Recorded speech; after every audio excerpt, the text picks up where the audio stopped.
Special song लाया हूँ आप लोगों के लिए। ये एक्चुअली 600 साल पुराना गाना है। वाओ, लाइफ कितना फ्रेजाइल होता है हमारा, इसका वर्णन किया गया है और ब्रह्म के साथ अपने आप को जोड़ने के लिए बोला गया है यहाँ पे। तो it's a very philosophical song, it's a fantastic song. ब्रह्मादि कोरी जीव जत राम राम राम राम राम माया सज्जा माजे आशय उमति जाई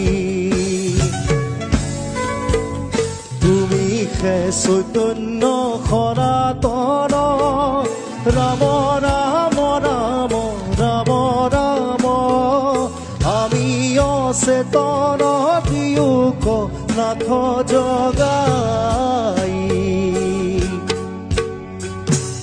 ক্ষুদ্ৰ সুখে বহু আশা কৰি ভৱ কুপে জীৱ আছে পৰি কানসৰ বেদংশী হৰাইল চেতনতা